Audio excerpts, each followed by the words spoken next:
This week on Hogwarts Radio, we're charging ahead full force. It was a busy week for Potter news, from new updates at the Wizarding World theme park in Hollywood to new Crimes of Grindelwald photos. We catch everyone up on what's been happening. Our discussion this week kicks off our Marauders series with a complete breakdown of Peter Pettigrew. Why did he become a Death Eater? What would have happened if Remus and Sirius killed him in Prisoner of Azkaban? And why didn't Fred and George see him on the Marauders map? Also, Dear Smarmy Lukehart helps one of our love-lorn listeners. It's a fun time in the studio this week. Episode 204 is next. Broadcasting to the Wizarding World since 2008. HPA&A's official Harry Potter podcast. Official Harry Potter podcast. This is Hogwarts Radio.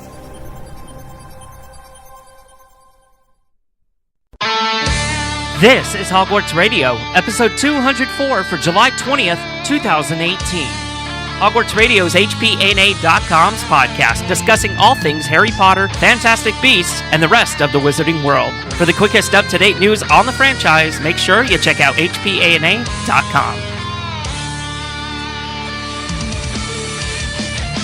Hello everyone, and this is Hogwarts Radio, broadcasting to Harry Potter fans worldwide since 2008. I'm Terrence Pinkston. I'm Bailey Riddle. I'm Luke Hogan. I'm Gretchen Rush. And I'm Kelsey Cooper.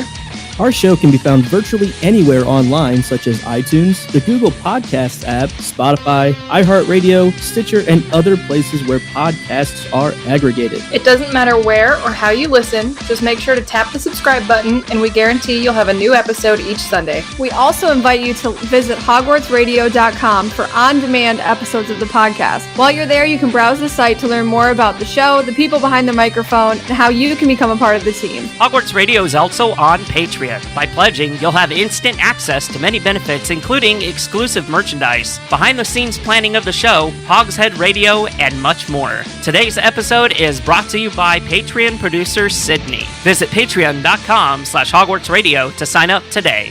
Okay, guys, I just watched Half-Blood Prince for the first time in a while on the sci-fi weekend that they just had, and by sci-fi weekend I mean I watched it on USA for some reason. But you know what? I really appreciated the movie this time around, and that's a shock because this is a complete 180 from what I said like 9 years ago whenever it came out. You know, I like the story, I like the acting, I really like the movie. I love Half-Blood Prince. I mean, that's my favorite movie. And I love the movie. I think the movie is really good. And I love all the Riddle flashbacks. Those little kids are so cute, and they look like little copies of each other. They're like little Russian nesting dolls. All those Tom Riddles are precious. My dad hasn't read any of the books, but he tried to watch the movies with us because all of his daughters like Harry Potter. And he was keeping up until we got to Half-Blood Prince. And he was just so completely confused. So now he's reading the books now because I'm making him, but in Spanish, because he just wants to know what happened in Half-Blood Prince, and I think he didn't pay attention quite well. But I love the Half-Blood Prince, and I don't know what it was about this time around. I mean, look, I set my phone down. I didn't have my phone near me. I was 100% fully invested in the movie, and I don't know if my expectations going into the movie originally were just really too high because I didn't enjoy it at all. It was by far the worst movie out of the series for me. But this time, like I said, it's almost a complete 180, and I really liked it. I was emotionally invested in it. I really felt for Hermione whenever she's feeling that frustration. Yeah, with Lavender and Ron. It's just I don't know what it was about this time. I guess it's like a fine cheese. It gets better with age or something. I honestly don't remember much about what that movie did well and had. Remember this part? People all know what I'm talking about. Yeah, that was good. The Aragog funeral scene. Yeah. That's part. Yeah. Okay. Dan Radcliffe. I'm starting to remember some more of it now. That helps. Winner, Dan Radcliffe. Struggled with a lot of the movies post book 4. Book 4 on, I struggled with a lot of them until movies 7. Both of them, I thought, really brought it back for me personally. But that's, I think, because I was so happy that they took the time to make it 2 movies. And I just want to see the book. I mean, I'm just a book guy, so I really like to see the book as I saw it. And when it gets so shortened down in some of these, and some of the characters just get butchered because of it, I had a lot of problems with that. They definitely Dumbledore. It's Yeah. Well, but Yeah, I think what one of my favorite parts about movie 6 was the first time watching the Harry Potter series where I really felt drawn to the cinematography and the production design of the whole thing. It's so much darker and different than all of the movies previously, and I really appreciated that, and I felt like it was the first time that it stood out to me as something that could have been award worthy. I was too young when I watched it to appreciate anything cinematography wise, and I'm a huge like horror buff and like dark type aesthetics now, but at the time, in Fury scene, I screamed in the middle of the theater. Like a packed theater that we went to, and I screamed so loudly. So it was a slight thing against so this came out 9 years ago, yeah, is that right? Yeah, we were actually on our way. It was me and a couple of our former hosts, Becca and Andy. We were driving to San Francisco from Dallas, Texas, and the movie was actually released at midnight whenever we were in, I think, Amarillo, and we saw the movie in Potter County, which was really cool. But it was that night, after, because we had to be in San Francisco by a certain time, we really didn't have time to really sit and talk about it and really fully appreciate and digest what just happened. It's like we saw the movie, we had to get right back on the road and go. I don't know if that played into me liking it or not. I don't know. But either way, I liked it now, so that's what matters, right, guys? Yeah, like That's what's important. Right. We can forgive past Terrence. Thank you. I will plan to do a rewatch here soon, because it's been a little while for me on that one. It's so easy to rewatch the early ones because they just I know start a rewatch. Classics. right. I mean, you got to go 1 through 5 before you can go to 6. Right. Yeah. And then it's like, oh man, I'm tired now. I'm gonna sleep. I'm gonna go just do 7 and 8 too. Yeah. Well, what if you put all of them together? It's like more than 24 hours, I think. No, I think it's about 20. Oh, okay. And 36 seconds. We're not counting or anything. We don't. So we took it a few times all the way through. Yeah. Well, guys, we've really got a busy week ahead of us. There's going to be a Fantastic Beast panel at San Diego Comic-Con in the next, this upcoming weekend. And if you're listening to the episode now, if you're not a Patreon, this episode's going to come out on Sunday. New trailer will have already come out for Fantastic Beasts. So right now we're in the process of figuring out all the details, but we will be recording a trailer reaction episode. So watch our social media outlets for the details. I'm excited. Finally, we're getting hopefully some new footage. Hopefully it's not recycled footage from the first trailer. I can't even believe it. I just saw Ant-Man in theaters and they played the Crimes of Grindelwald trailer. And I was like, yes, Crimes of Grindelwald. I'm so excited. This looks awesome. And then I was like, oh my gosh, this isn't even the full trailer. Right. We're getting another one. Right. Yeah. Because the trailer the trailer we got back in, what was it, March or April? Yeah. It was just a teaser trailer. And this is the full trailer that we're supposed to be getting. Trailer. Yeah. Wasn't it just crazy. Like 2 or 3 episodes where we were talking, like basically guessing that one would probably be coming out soon? Look at us go, man. Oh, good. Such professionals. I know.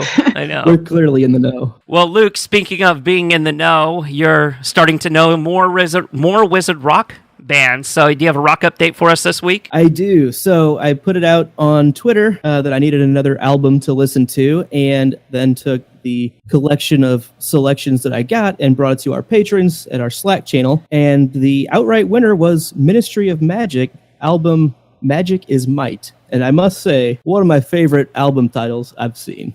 I mean, just it's great. I love it. I think the best song for me was the house song. I really appreciated the going between the different Hogwarts houses, and it was silly, it was fun, it was lighthearted, but ribbing each other in lighthearted ways, which is healthy to do from time to time.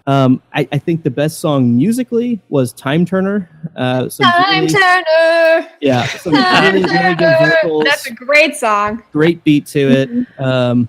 was really impressed by the music of that one. The most touching song, there's actually, I think, are all three in a row on the album. The most touching song is Harry Potter is Dead. So it's, yeah, I mean, I think you can kind of figure out what that's all talking about. My overall thoughts, I really appreciate the lyrics, and they've done a great job with it. It's musically not my cup of tea overall, but I'm highly specific on what I listen to. But I really like what they did with it. So big props to them. It's just not something I would actively put on when I'm driving necessarily, but I appreciate it. Okay. So send me a tweet at Luca Ferocious and at Hogwarts Radio with hashtag RockList for suggestions on what Wizard Rock album I should listen to next week. It's a mouthful, isn't it? Wizard Rock. Wizard Rock. You guys can check out Luke's Hogwarts Radio Rock. That's even more of a mouthful. Hogwarts Radio Rock Spotify playlist each week to listen along with him and send us your thoughts. We'd appreciate it. Yeah. Okay, so I thought it would be fun now that we're getting up in age, right? Speaking for myself, I guess. I thought it would be fun. I thought, so there's enough of a back catalog now in Harry Potter news to where we can start talking about it more in detail. Like the first one we're going to discuss today, it's the exclusive interview in 2005. Immediately following the release of Harry Potter and the Half-Blood Prince with MuggleNet's Emerson Sparks and the Leaky Cauldron's Melissa Anelli. And she met with J.K. Rowling, or rather, they met with J.K. Rowling in her home in Edinburgh, Scotland for this exclusive interview. And it was monumental at the time, and it's still one of the most in-depth interviews examining all things Potter. It really covers everything from questions about canon to peeks into J.K. Rowling's writing process and captures the excitement and wild theory development that the fandom was burning with in the time between the book releases. And that was according to the page over on MuggleNet, so go ahead and go check that out. But does anybody remember this at all? I know this is a little bit before a lot of our time. I know Isn't this the one where Emerson said that Harry and Hermione shippers are crazy? Yeah, there was that big controversy. That's all I remember.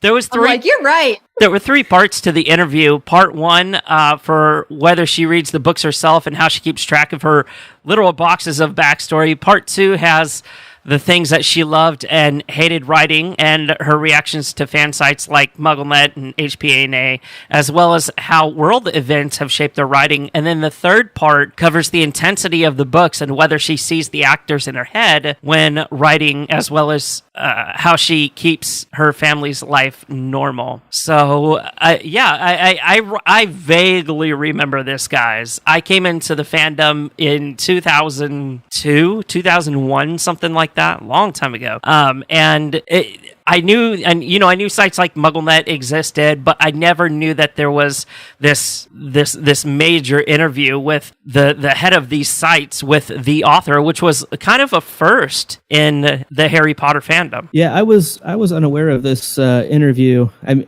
feel like I'm probably more familiar with parts of this that were taken out and put out there by other people. I probably didn't look at this full interview at the time, but this is so large and in depth.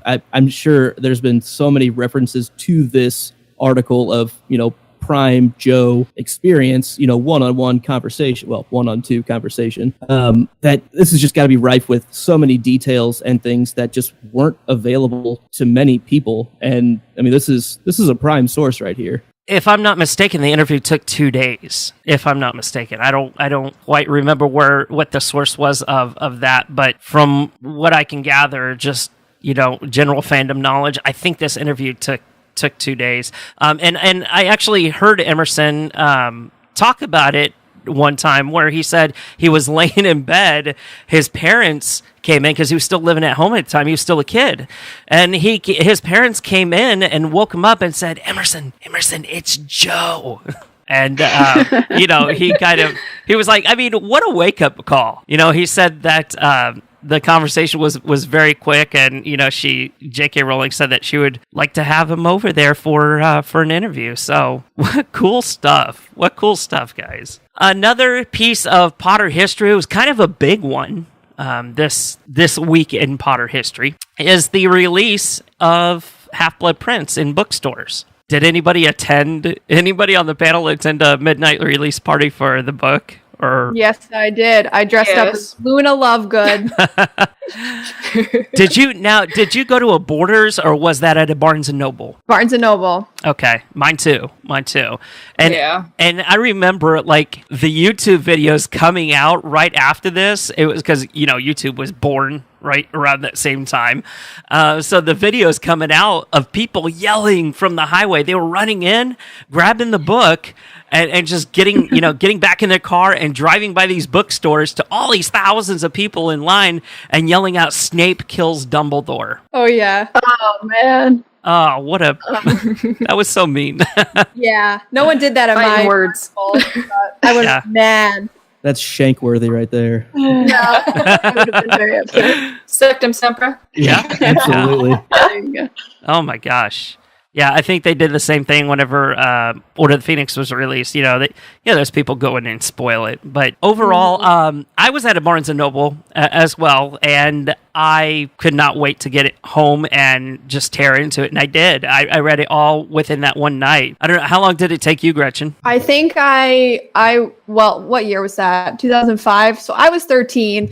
So my parents let me stay up pretty late. I think I read for probably 4 hours. And then the next day I had told my friend that I was going to go to her bowling birthday party, which was a mistake. So I went to her birthday party and I brought the book and I sat there and read it, and we're not friends anymore. So probably I finished it after the bowling party. Oh my gosh.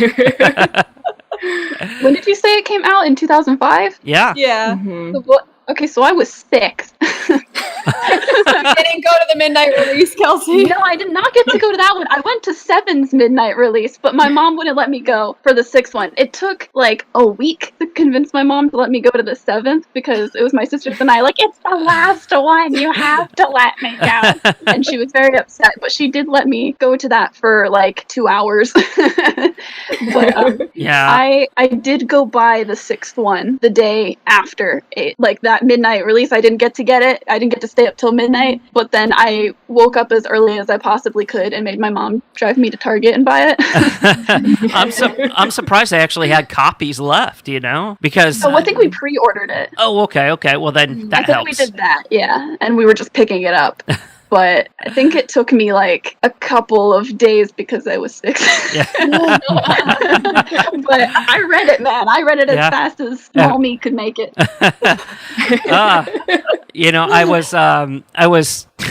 I was 21 at the time of release, so my parents let me stay up late too. Oh, I just showed my age. Wonderful. Let's go ahead and move on. I don't want to age myself even more.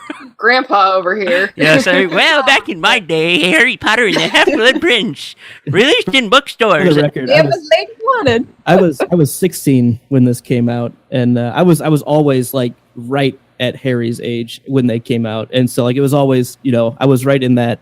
And it sounds like several of us were pretty close. And I, from 3 through 7, not quite you, Kelsey, a little below that. I wasn't even in Hogwarts yet. Yeah, you were hoping for a letter 5 years later. But, from books 3 through 7, I pre-ordered all of them. I didn't go to any of the midnight releases. Some of my siblings did, and I was like, that's not for me. I'm here for the books. And but yeah, once I got it, it was a day. He's not even, I'm sure. So that was a good summer too. I forgot this was a part of that summer. That was a good summer.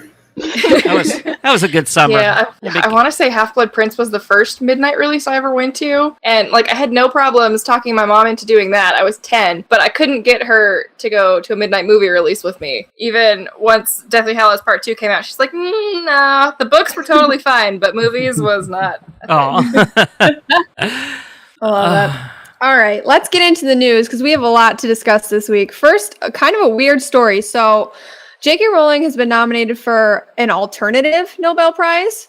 Controversy within the Swedish Academy means that there's not going to be a Nobel Prize in Literature awarded for 2018. But people didn't like that, obviously, and wanted to make sure that people were still recognized. So a group of prominent Swedish cultural figures wanted to guarantee that the world doesn't miss a chance to celebrate a talented author. So they formed the new Academy. And what's cool about this is that you can actually vote for who wins. So I already went on and voted for J.K. Rowling. So make sure you do that. And I did check, and you can only vote for one author because I wanted to vote for her and someone else, but I ended up just going with her because you can only vote for one. So we'll put that link in the show notes so everyone can go vote for Joe to win this alternative Nobel Prize in Literature. Yeah, that's super cool. I didn't know there was an alternative Nobel Prize. Well, this year there is. That's I'm cool. curious what this controversy is as to why there is no Nobel Prize in Literature this year. I haven't really delved deep into the mystery there, but I want to try to figure that out. Yeah. I didn't know she was such an alternative rock music, virtuoso. That's surprising to me. You didn't know that? That's part of the rock. You're learning that. I see. I'm just new to this, guys. Bear with me. The struggles are real. So we've also had a bunch of updates to the Wizarding World of Harry Potter in Hollywood. Bailey, you'll have to let us know if you have seen any of these updates. I have already been. So Bailey, I'll just ask you, I'm just going to run through it and ask you if you've done any of this stuff. So have you had the butterbeer, potted cream, fudge, or ice cream? No, I have not. That released after my last trip there, so I've not been back to see it yet, but this weekend. Okay, great. So you're going to give us a taste review of the potted cream, the fudge, and the ice cream. Yes, next week. I'll try all three. Excellent. Okay. Other new food items. So at the Three Broomsticks, you can get 3 new meals. So there's the Plowman's Lunch, which is like a cheese and deli platter, sounds like. There's the Cheese Toasty, which is like a chicken grilled cheese sandwich type thing, which sounds delicious if you like meat. I don't. There's the Sunday roast sandwich, which is another meat dish. Also sounds great if you like meat. So Bailey, you'll have to go get one of those meat items as well. I sure have. They did have those last time. Yeah? What did you get? Yeah, so I did the Sunday roast sandwich because they got rid of my favorite thing on the menu, which was the lamb, beef, and Guinness stew, which was really good. And the Sunday roast sandwich was so amazing. Like, I had no expectations going in. I just remembered it was a new item from the last time we discussed it on the show, and it was delicious. 10 out of 10 recommend. Okay, great. So we have Bailey's recommendation there. So if you have the interactive one, there are 2 new spells that you can cast. So you can cast Incendio, which will make oil lamps light up in a store window. And also you can unlock a door with Alohomora, but it's like this big, huge door with giant lock, and then a dragon tries to get out. Bailey, did you do that? They did not have these up yet. No? Okay, so you have to go do the spells too. We're going to give you a list, Yes. Bailey. You're going to have to I'll check send these you the off. list. My school list of things I have to do before have- term starts. Homework. It's funny. One of our social media people, Matt Holland, who runs the Instagram account, had gone and done this, and I thought I saw him post about it on Instagram. So check that out. If it's not up there, I'll have him kind of repost it, maybe on his personal account. But it is really cool. He did the Alohomora spell, and it showed what it did, and it was really neat. Awesome. Bailey, I'm sure you haven't done either of these things. Severus Snape's robes are now for sale for $500. Did you buy Snape's robes? I did not, but they sure did have the other one you're about to talk about. Yes, they also had Hermione's Yule Ball gown in adult and children's sizes. So if you're petite, go for the kid size because it's $100, whereas the adult size is $375. So Bailey, did you buy the children's Hermione dress? I extremely considered buying the adult-sized Hermione robe, but I could not bring myself to spend $375, even with my pass member discount. It was like too much money. It looks really beautiful, though. With your donation over at patreon.com, we'll be able to get Yule Ball dresses for all of the hosts. Sure, why not? I'll wear it to my wedding. How's that sound? Yes, that's an investment. That's cheaper than a wedding dress. All right, we've also got house purses for sale for $38.95, and there are also purses that look like the house robes with ties, and they're super cute, and those are $48.95.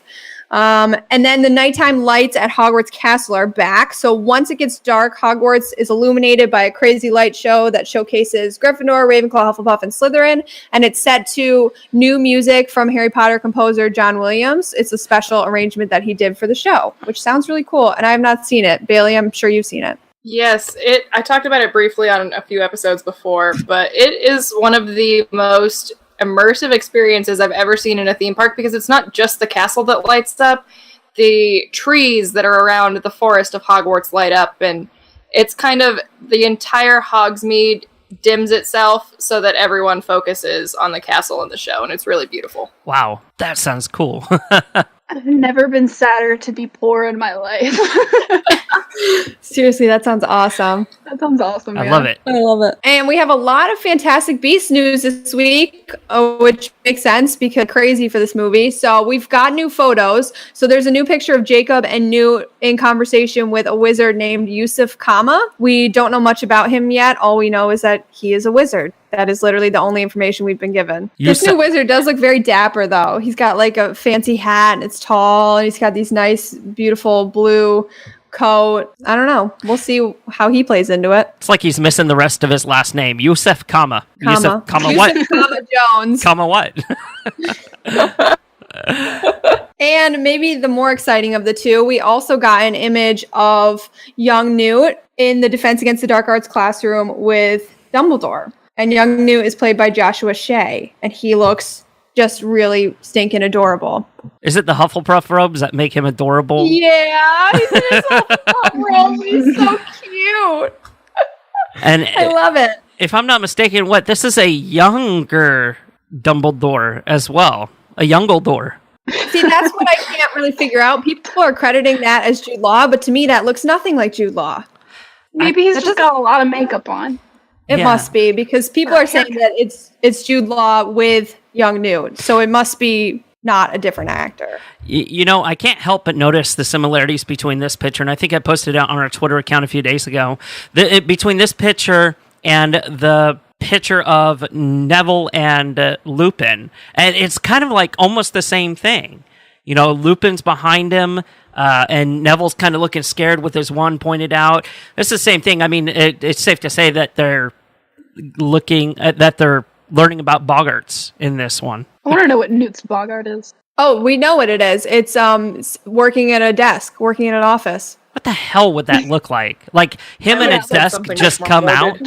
It's just a chair. I'm not even making this up. Like, this isn't even a joke. It's actually what it is. Yeah. Stapler, a hole punch. Like, I was thinking of like dead Fantastic Beasts all over the place. Yeah, that's what I was thinking I think too. The desk is much less terrifying. Anybody who has like a really lame fear though, like that, this is just what is the Boggart just comes out and crosses its arms at you like explain the thing. It's your supervisor yelling at you. No! Did you get that TPS report? I'm looking at the Weenus and I'm not happy. The copier's jammed again. Damn it. They took my stapler. He just took my stapler. He took it. Yeah, while you're down there, if you could just fix that roach problem, that'd be great. Yeah. So this picture ties into some really big news that we got today. So Jude Law sat down for his first interview to talk about Dumbledore. He did it with Entertainment Weekly, and they asked him, they said, Dumbledore teaches Transfiguration, right? Because we're all like, hello, we know that's canon. And he said, he doesn't teach Transfiguration, actually, not at this stage. And they were like, wait, what? Because in canon, and they kind of like gave him a little like talking. And he said, at this stage in his career, he's not. I'm not sure I'm allowed to say what he teaches. So knowing that he's not the Transfiguration teacher and seeing him in this image in the Defense Against the Dark Arts classroom and in the trailer, we see him in the Defense Against the Dark Arts classroom. I think it's pretty safe to say, ... Herbology. Yeah, I could totally see Dumbledore as the herbology professor. You know, this is a big break from canon. This is a major break from canon because this era of Hogwarts has already been set in the previous books and by previous comments by J.K. Rowling. Defense Against the Dark Arts was taught by Professor Merriweather. Mm-hmm. So what would happen to Professor Merriweather at that point? Would he just... Maybe he was a substitute. This is like one of those little details. They get almost everything right? But they can't get this right. I mean, unless it's important to the story. Well, what confuses me is that he says, like, he doesn't teach Transfiguration at this stage, but which stage does he mean? Because we've seen the images of young Newt, which must have been 10 years ago. How old do we think Eddie Redmayne's Newt is? I don't know. But either way, is he talking about when he was teaching Newt or in the present day Fantastic Beasts? It's one of those unknown questions. I doubt we'll even get the answer in the movie, It just feels odd that, and maybe narratively it'll make more sense and they'll justify it at some point. I feel like they're going to have to justify that because it's been so clearly stated that he was the Transfiguration teacher and then became headmaster. I feel like this fandom is way too smart and invested for this big of a change. I know it's not that big of a deal. Like it isn't. If it forces the story along in the way that they want to go, in the grand scheme of things, it's not that big of a deal. But unless they make it narratively make sense, I'm okay with. I can be convinced if it's a good reason. If it's just ignored, I think I'll have a problem with it. Good point, Luke. They asked him what his favorite spell to cast was, and he said, I only get to cast one. There's a lot you don't know about Albus in this film, and there are certain restrictions in storytelling. You'll see, it all makes sense. You don't see him in full flow yet. So it kind of sounds like we're not gonna get a lot of Dumbledore in this. If it's not an Expelliarmus, I'll be fine. If it's an Expelliarmus, then I'm just... but we can deduce from this photo that we have in the previous news story that the only spell he might be able to do is ridiculous. So. That would be ridiculous. That was the only pun worth making. Well, I had to. There was no going back from that. And the last bit, they asked him about his take on Dumbledore's sexuality in the film, and he said, I suppose the question is, how is Dumbledore's sexuality depicted in this film? Well, you've got to remember, this is only the second Fantastic Beasts film in a series, and what's brilliant about Jo's writing is how she reveals her characters, peels them to the heart over time. You're just getting to know Albus in this film, and there's obviously a lot more to come. We learn a little about his past in the beginning of the film, and characters and their relationship will unfold naturally, which I'm excited to reveal, but we're not going to reveal everything all at once. So I think that's a pretty good answer. That kind of states with what people have been saying. There's more movies to come, and we have to kind of see what will happen, especially if, as it sounds, we're not actually going to get as much Dumbledore in this movie as the trailer might make it seem. That's exactly how I've felt about this the whole time with young Dumbledore. We know that he's so adverse to telling anything in general. Like, he holds everything so close to the chest. Like, it would be so out of character for him to just blatantly talk about his relationships and feelings. That's so out of character for me. And regardless if we had a lot of time with him, I just feel like it wouldn't fit. And there are also 3 more movies after this one that I think is going to be more and more the story of Grindelwald and Dumbledore, with, again, Newt as kind of this conduit of our eyes on it. But that's the story that I think is going around Newt. And it's the Dumbledore Grindelwald story that we've all wanted to hear more about. And it would be kind of irresponsible of the writers to just make it that blunt from the get-go, if that makes sense. So this puts me off at ease a little bit better. I obviously had a big problem with this, and you can listen to our previous episodes about this, about Dumbledore's sexuality not being explicitly addressed in the film, and David Yates kind of botched that question whenever he was asked. Now, the 2 things that I do have wrong with this, or I actually have a small bone to pick, is that, one, we're not just getting to know Albus Dumbledore. We've known Albus Dumbledore for years already, and we've known his backstory. And while I agree there's a lot more to come, yeah, we're going to see, the natural unfolding of the relationships and characters, as Jude Law stated. I feel that we're not, as fans, we're not given as much credit because obviously, okay, you don't want to jump right into it, right? But we know more about Albus Dumbledore than we do about a lot of these characters. And that's just because we've known Dumbledore for a long time.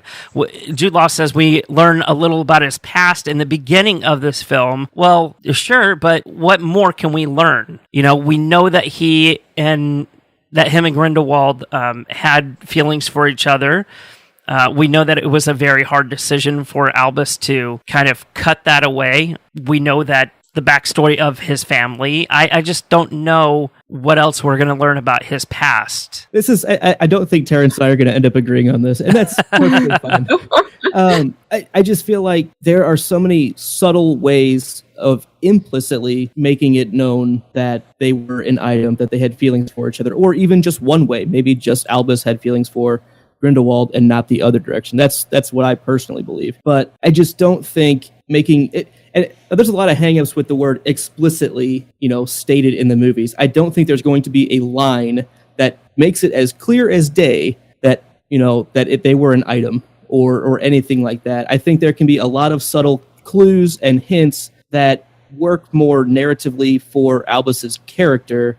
And I mean, maybe it's going to be somewhat obvious, but that still doesn't mean that it's explicitly stated. I think that's my hang up with the qualms with the word explicitly gay. I will agree with you on that point. We did it. We agreed. Success. You can stay friends now.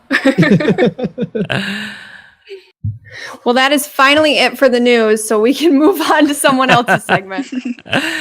Let's go ahead and move on to announcements this week. So for just $5 a month, you too can become a Patreon producer for Hogwarts Radio. Patreon producers have their name listed on that particular episode forever. And like I said at the beginning of the show today, this episode is brought to you by Patreon producer Sydney, who also runs our Facebook account. Thank you for your support, Sydney. You do get a Patreon-specific RSS feed that you can plug into your favorite podcatcher, and that gives you everything. All the bonus content we do, the unreleased segments, the episodes, the special episodes that we're releasing, much like this one that you're getting, 5 days early? Pretty cool. 4 days early, something like that. Yeah. So if you want to become a patron, get to patreon.com/Hogwarts Radio today. We also want to thank those of you that have rated and reviewed the podcast over at iTunes. We appreciate your support. The About Us page over at HogwartsRadio.com has been updated with a complete host wall of fame for hosts that have really helped shape the show throughout its 10-year history. And even though they're not on often or some of them have moved on, Hogwarts Radio will always be there to welcome them home. Hogshead Radio update. So we want to thank you so much for all of your support. We've received nothing but positive reviews about Hogshead Radio. Our next episode is slated to come out by the end of July. So another wonderful benefit of being a patron. Guys, that was so much fun to record. I love doing it. I think Bailey's still hungover. Oh, you betcha. It was all that darn fire whiskey. Last but not least, I will be at LeakyCon as a part of the Keeping It Fresh Potter Podcasts in 2018 panel on the main stage on August 10th. So I'm definitely looking forward to seeing many of you there. And a little description about this. So it's going to be with a bunch of podcast hosts, and most notably Mike from Potterless as well, that we had on last week. But the description states, it's been 11 years since the last book was released and 7 since we saw the last movie, and Potter Podcasts managed to stay relevant after all this time. Always. Whether they've been producing content for a half a decade, or for a decade and a half, or a year and a half, whether you prefer to go chapter by chapter or bit by bit, join hosts of our favorite podcast for a conversation about working in this era of Potter fandom and this era of podcast popularity. Very cool, guys. Yeah, I really wish I could be there down for that. I'm planning on going next year. I will definitely make it next year to one of the two. The two, yes. I'm definitely Boston or Dallas. Yeah, I'm going to Boston. So mad. Yeah. If I don't make it to at least one of those. Yeah, I'm going to shoot for Boston. Boston's where it's at. We'll see if we can work out something. Maybe we'll make an appearance at one of those. Subscribe now on Patreon. Subscribe. Support our Potter addiction. Feed our addiction. That's got to be part of our Patreon pitch, right? And then Oh my God. Live. You know, it's funny. I was talking with Mike before he was on the show, and I said, Mike, you have this awesome catchphrase for your podcast called Wizard On, right? Mm-hmm. And I said, we need one for our podcast. And I forgot to ask him about it, but I think we have one. It says Feed Our Potter Addiction. I don't know. I would like a cool slogan for the show. We've really never had like a slogan before.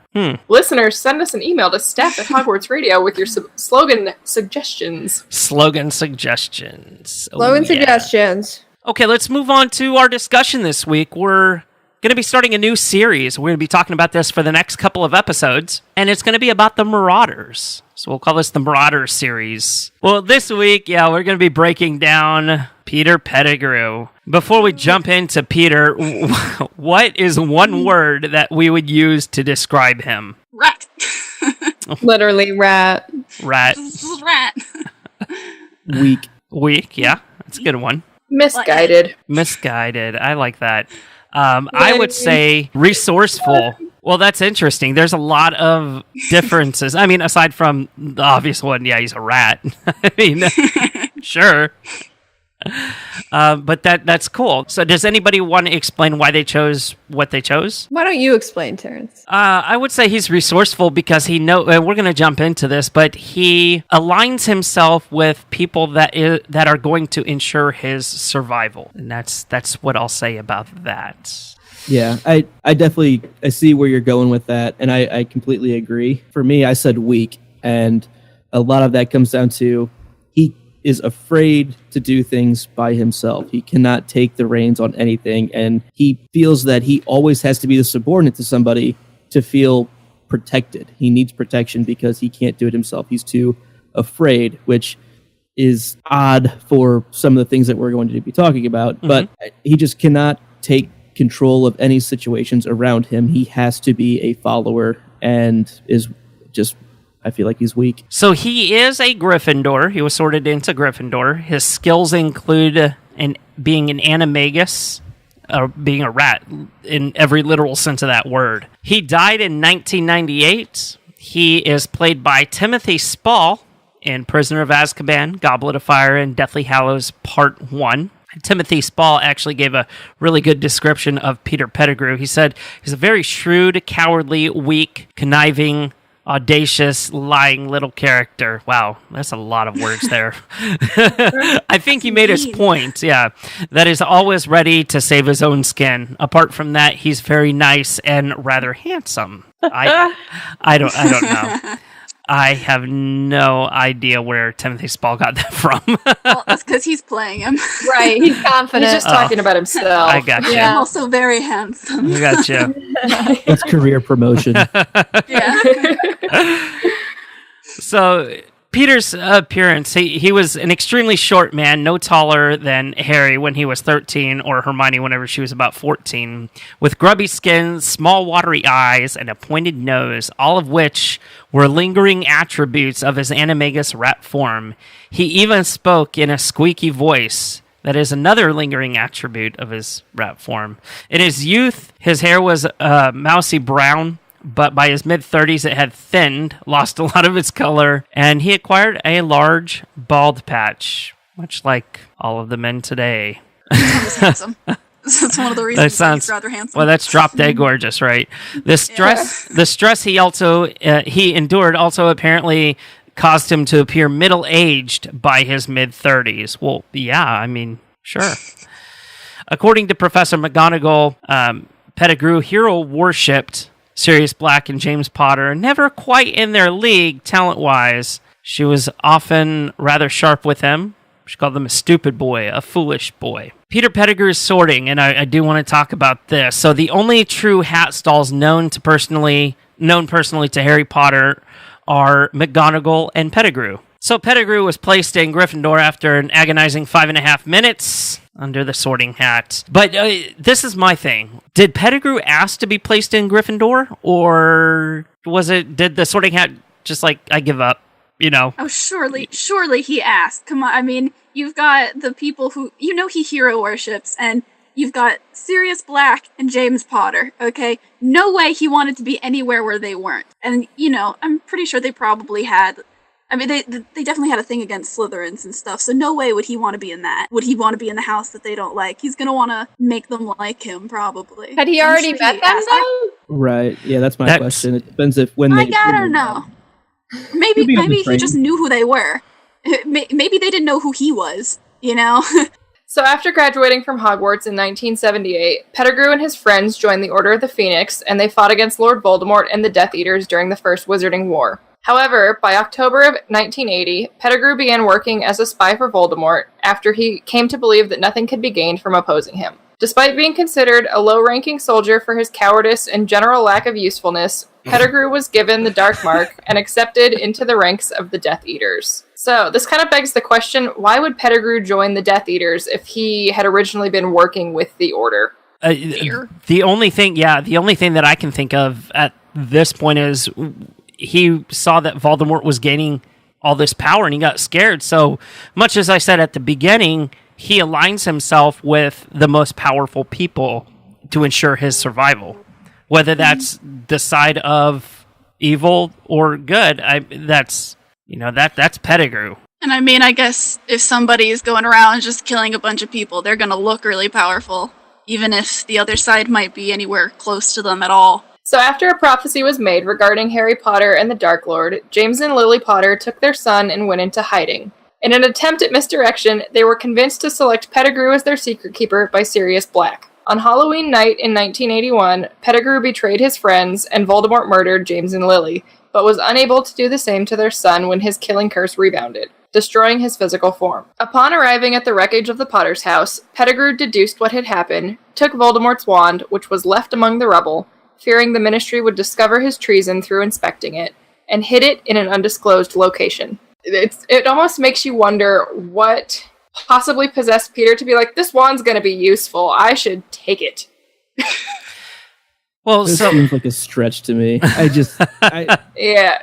don't see him as being that far ahead thinking. He didn't seem all that smart.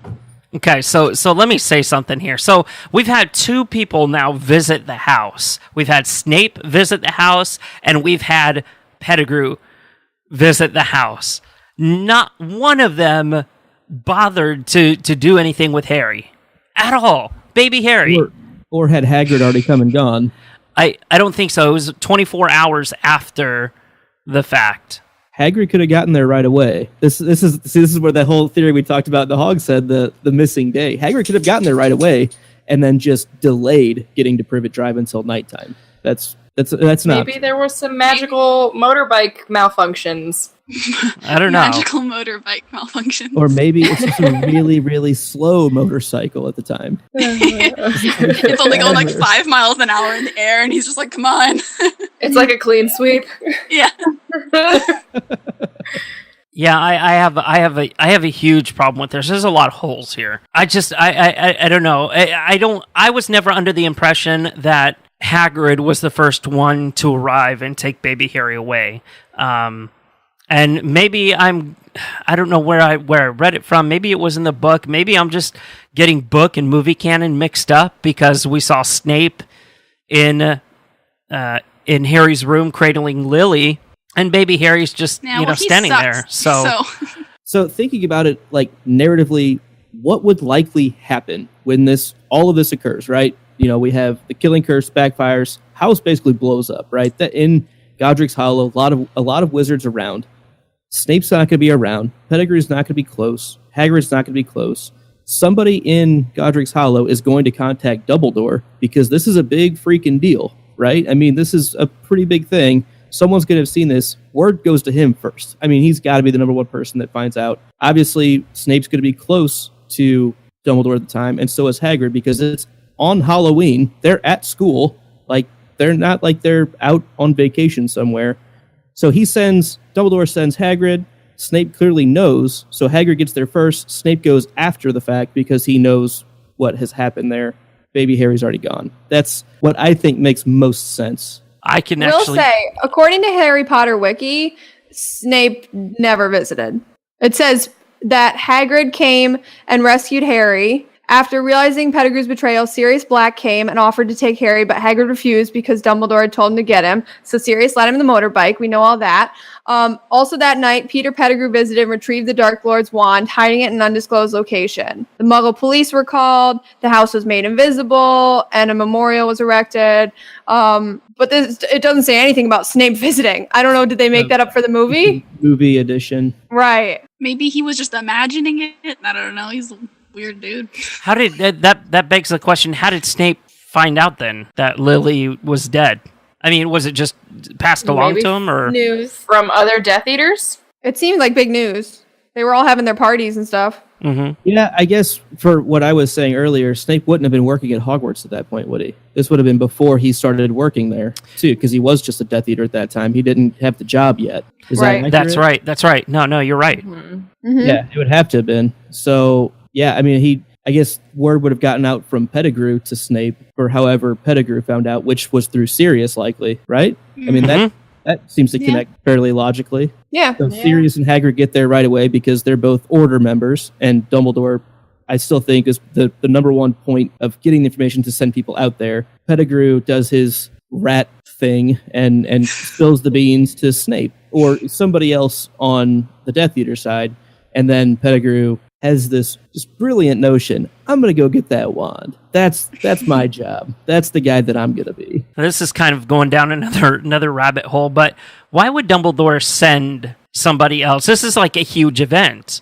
So why wouldn't Dumbledore himself just go? Because that's what Dumbledore does. He sends other people to do his work, right?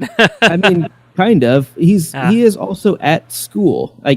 He does have a responsibility to protect the students there. Mm-hmm. If things start going haywire with all of these Death Eaters who don't know what's going on, but for some reason tried to attack the school or something, he has a responsibility to protect those students there. That's my first blush thought of why he would stay at Hogwarts. I can get on board with that. And then it's a groundskeeper, though. So, he didn't even send, some big, groundskeeper, what kind of work does he really do? What kind of work does Hagrid really do? Why does any of this even fall under Dumbledore's jurisdiction? He has no authority to be like, yep, that baby, we're gonna go take it. Shouldn't this be a ministry problem to begin with? Yeah, but he's always up in everybody's business.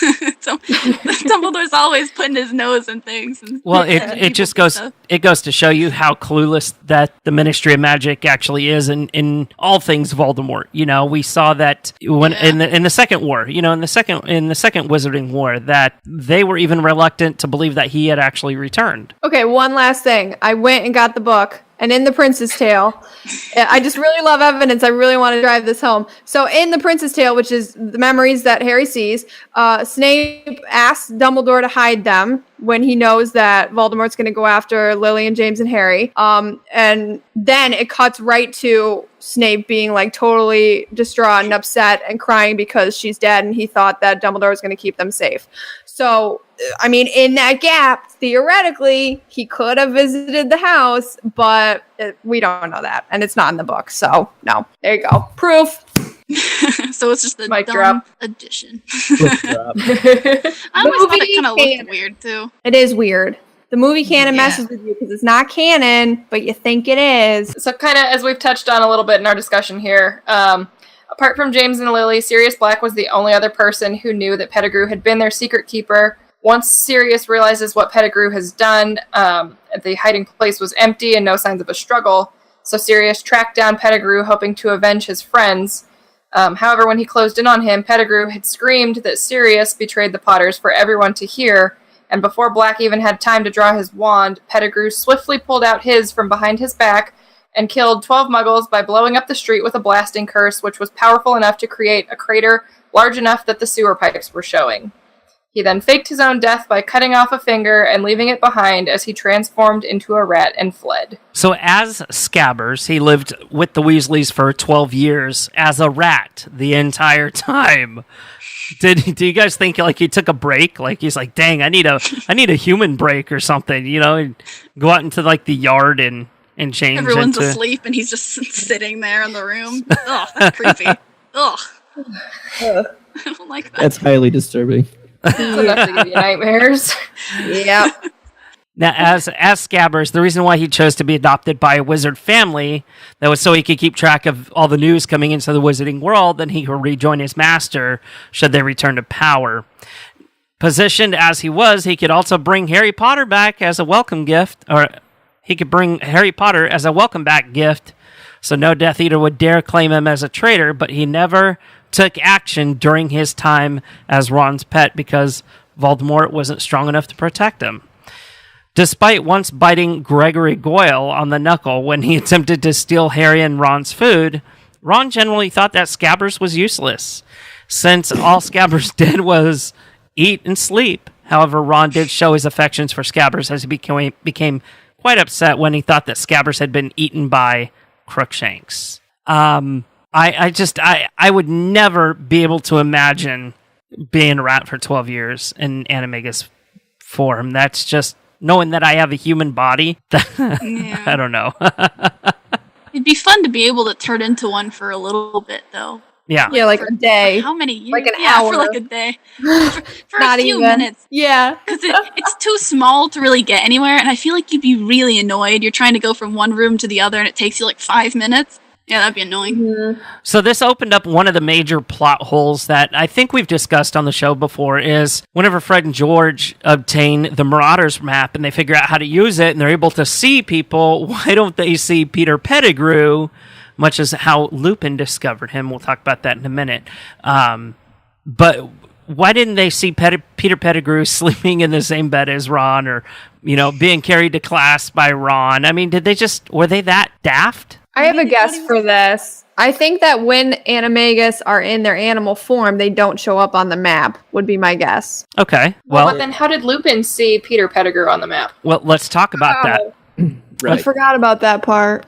That's exactly where Plus, that... I mean, they can see through, like, the invisibility cloak and everything, but it can't get just, like, a standard Animagus form. Well, yeah, because they're a human. My thought was maybe they don't pick up animals, and they designed it that way because half of them were Animagus. The other thing that goes against that is Mrs. Norris shows up on the map. Yeah. Mm-hmm. Yeah. Dang. So maybe she's an Animagus. spoiled. I don't know. Yeah, no. So I've recently gone through that portion of the book, and I had the same question. I was like, I did the same exact thing that Greg did. I was like, well, what about the Animagus side of it? And then it's like the next chapter. Nope. Do you think maybe they just didn't recognize the name and were like, I don't know, maybe some other... So Harry can see him, right? Harry's tracking him on the map, on the Marauders map, and he's in the corridor at night.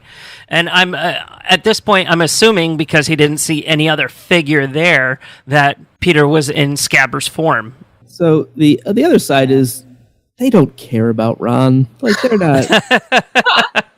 They're not paying. They're not looking at him. Right. I mean, they're looking out for Harry. Luke, did you want to go over exposure? Remus Lupin, who had been unaware of Pettigrew's duplicity and believed him to be dead, began teaching defense against the dark arts at Hogwarts. He began to suspect the truth when he saw Peter's name appear on the Marauders map, a charmed parchment created by him and his friends that came into Harry's possession through Fred and George Weasley, also known as Gred and Forge. On 6 June 1994, Scabbers was found hiding in Hagrid's hut, where Ron attempted to bring him back to the castle. Scabbers tried to escape, but was caught by Ron in the shadow of the Whomping Willow, a willow that whomps. There, Ron and Pettigrew were dragged to the Shrieking Shack by Sirius, followed immediately by Ron's friends Harry Potter and Hermione Granger. After heated discussion and the arrival of Professors R.J. Lupin and S. Snape, Pettigrew was unmasked by Sirius and Remus. He initially attempted to redirect the blame to Sirius, but when the truth came out and all of the evidence was against him, he appealed for mercy to each person in the shack, other than Snape, who had been unconscious since before Pettigrew's exposure. Each of them was disgusted by his cowardice and the fact that he would even dare to ask them for mercy after deceiving them in so many ways and infuriated them even more. So Remus and Sirius wanted to kill him, right? Do you agree, disagree, discuss? Well, was that really the smartest of moves, right? That essentially Pettigrew proves Sirius's innocence. And Harry was able to keep the level head in that one. But, I mean, if it would have happened anyway, would they have been able to have done it? Would they be able to kill him, cast the Avada Kedavra curse, and kill him? I think they would have meant it. So what would have happened if they would have been able to do it? Held up the body and been like, look, he was alive. Right, like this is him. Like, But then Sirius would have actually been guilty of murder. Right. Yeah. we just found him this way.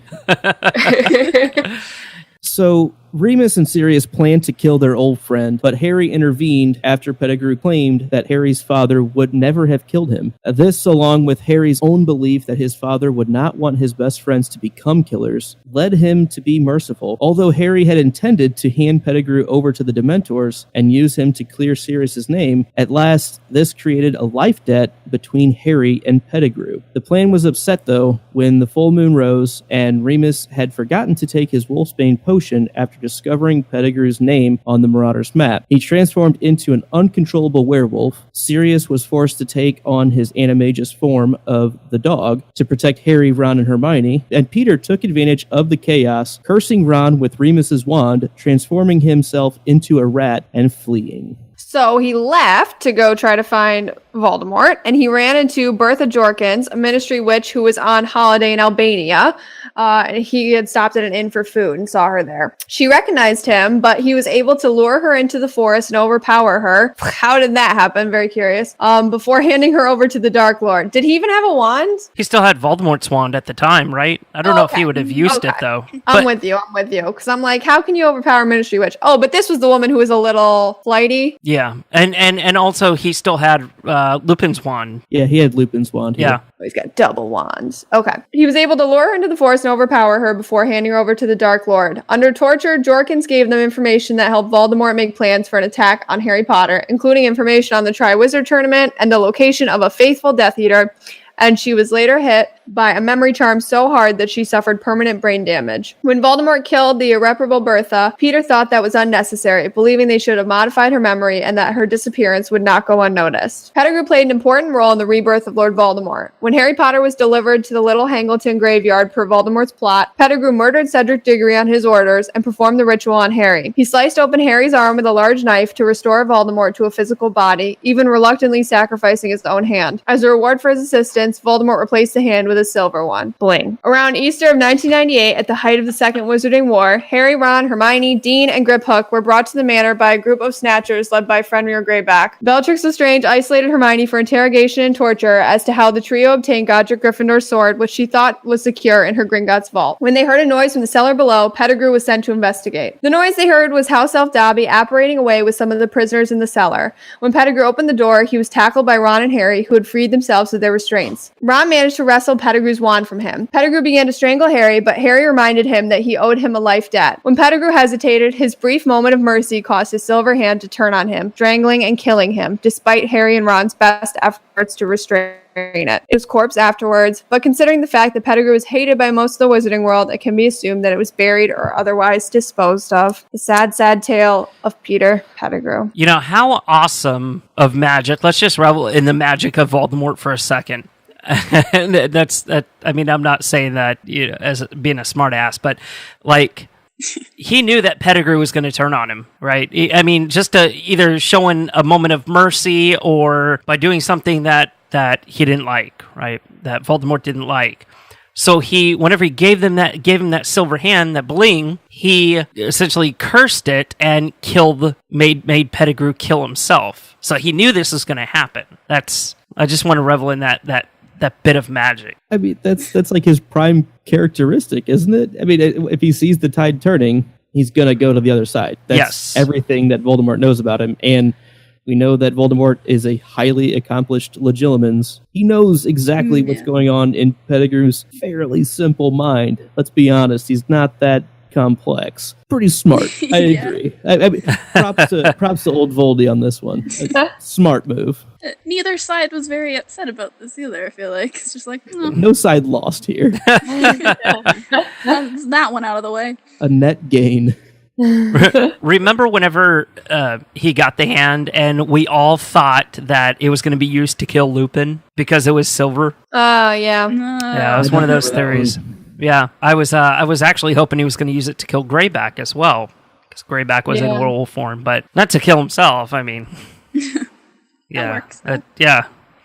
Well, the hand of the servant given willingly. Well, that was a lot of information about Peter Pettigrew. He's one of the Marauders that I think there's the most information about. Maybe the argument can be made for Sirius, because he has the whole family back history and all that other stuff. But lots of good information. And if we missed something, or if you'd like to chime in on the discussion, send us an email to staff@hogwartsradio.com, and we'll read it on next episode. Hey, speaking of emails, we have a Dear Smarmy Luke Hart for everybody this week. Who's gonna read the email? My dearest Smarmy, a close friend and I recently discovered that we have mutual romantic feelings for one another. We've decided to see where it goes, and our friends have no clue. Things are getting pretty serious between us, and I'm wondering how to tell our friends how we feel about one another. I feel like it's so obvious how we feel, but everyone seems to be oblivious. I'm in love, and I just want to shout it from the rooftops. Any advice you might have on the subject would be greatly appreciated. Secretly in love. Dearest in love, in my extensive travels, I too have experienced the bite of Cupid's arrows and understand that it can be difficult not to shout it from the mountaintops. Every time I get surprised by an adoring fan, I read a fan fiction starring myself, or I get surprised by a mirror, I feel the deep effects of amortentia settling back in. As for your current romantic predicament, I say go for it. It is better to love out loud. Go ahead. Let your friends feel awkward around you. With love, from Smarmy. As always, for writing in, I will be sending you a signed photo to treasure forever. And if you'd like Smarmy to give you advice, send an email to Smarmy's email at slukehart@hogwartsradio.com. We'll be sure the professor gets it. Let's move on to our Smells of Hogwarts series. This is part 2. I know it's taken us a while to get here, but this is part 2. Jessica Bray has done a great job with this so far. Our final part of the series will be released with episode 206 in just a few weeks. So here is the second part. Flitwicks used to smell like nothing other than chalk and polish, but after years of explosions from a student with a proclivity for pyrotechnics and the Weasley twins, there is a constant smell of singed hair and paper. McGonagall's smells like ginger newts and Scottish heather, with undertones of whatever animals the upper classes might be transfiguring that day. Sprouts smells like the greenhouses she works so diligently, earth, dragon dung, and varying clashing odors of sweet and mild plants. Potions smells like the pickling solutions of vinegar, water, and sugar. This is mixed with sweat, making for an unpleasant combination. The undertone of pineapple from Slughorn's many decades as professor can still be found with effort. Trelawney's classroom smells strongly of sherry, her favorite drink, incense, and pipe smoke from the tobacco that she occasionally indulges in. Ancient Runes smells of ink and parchment, made stronger and stronger every year. Professor Babbling usually opens the windows to let in fresh air. Professor Binns' classroom smells of polish, chalk, and the dozens of skiving snack boxes students use to get out of his class. Arithmancy smells of nothing but ink and frustration, but Professor Vector doesn't seem to notice, with her head buried in numbers. The Quidditch pitch reeks of sweat, tears, of joy and anguish, stale blood, wet grass, and dirt. This is over the layered smell of pine from the stands, damp canvas, and the hint of polish used on broom handles and leather gloves. Hagrid's hut smells of stale drink, freshly killed meat, wet dog, tea, and wood smoke. Hagrid's fire is always burning, and the kettle is always on. So the blend of smoke and tea generally melt over the aroma of freshly killed meat, but nothing can quite triumph over the smell of wet dog. The Gryffindor common room smells the strangest by far. Clashing odors of gunpowder, burning wood, oranges, spilled fire whiskey, slopped butterbeer, and a faint whiff of vanilla are all mixed into a strange concoction that is pleasantly galvanizing on late-night sojourns to make mischief. The boys' dormitory smells of cologne, trying, and failing, to mask the smell of sweaty feet. A touch of gunpowder, dung bombs, and stink pellets are present. Strangely enough, there is vanilla here as well, mixed with the smell of peppermint and melted candies. The girls' dormitory smells almost overwhelmingly of varying perfumes, making a person dizzy almost immediately. The smells of scented shampoos and soaps are accented with the tang of hair products that leave a person almost choking from the intensity, eyes watering as they stumble back downstairs. But there are gentler smells like chocolate, fresh flowers, and scented ink.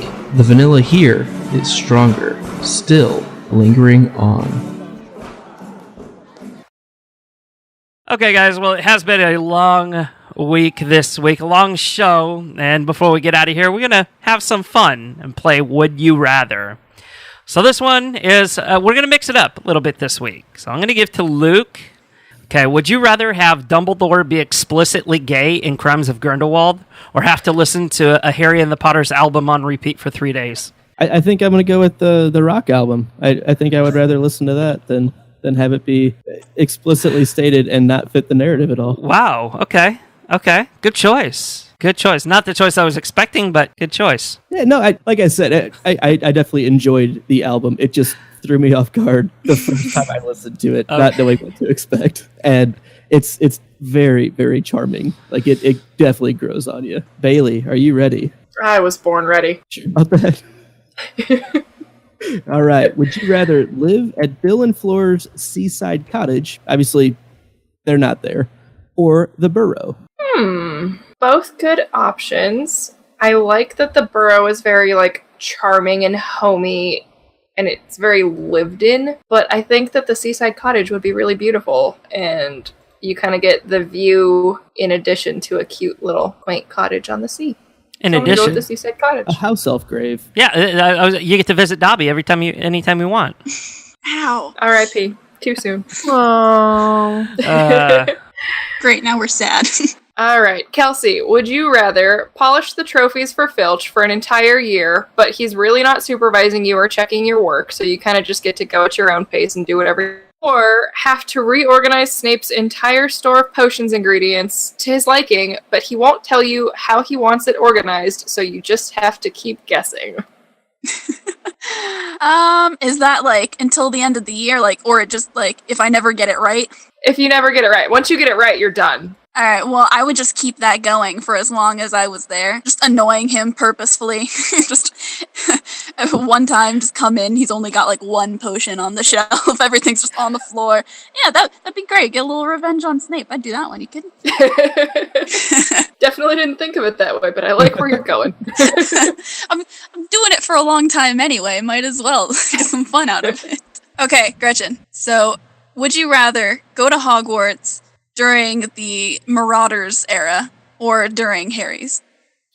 Ooh, I like that question. They're both war times. Both don't seem great. I think that actually things were probably worse for the Marauders because Voldemort was gearing up and getting followers and killing a lot of people. So I'm going to go with Harry's time because also it seemed like a lot of fun. It was oh, we have Harry Potter and he's so silly and crazy and famous and we get Yule balls and Umbridge. And Umbridge, yay! So yeah, I got to go with Harry's time. All right. Terrence, would you rather have a cursed hand that rubs the stomach of everyone you meet, or a cursed foot that's always bouncing a hacky sack? I don't know where these came from, but I don't know either. Hacky sack is pretty cool, but if I had the hand, I would still be able to walk. If not, I would be hopping everywhere, and I imagine I'd get pretty tired of that, and people pretty tired of seeing me. So I'm going to go with the hand, because I don't have nothing to lose out of, robbing the stomachs of people I run into. That's their problem. Oh, who's a good boy? That's me. I am. All right. Oh, no. Well, that was a lot of fun, and we had a lot of fun on this show this week. A rather long Hogwarts Radio episode, but as a reminder, you can stay up to date with us over on Twitter and Facebook. Don't forget to subscribe wherever you get your podcasts. And again, if you're on iTunes, if you subscribe to us on iTunes, please rate and review the podcast over there. If you're not a Patreon, head over to patreon.com/Hogwarts Radio today to get started. And I forgot to include that we're also working on a special section of our website just for patrons, which is pretty cool. Well, that does it, everybody. Thank you so much for tuning in. Once again, I'm Terrence Pinkston. I'm Bailey Riddle. I'm Luke Hogan. I'm Gretchen Rush. And I'm Kelsey Cooper. And that does it for episode 204. We'll be back soon with episode 205. Bye-bye. That was bloody brilliant. Codswallop.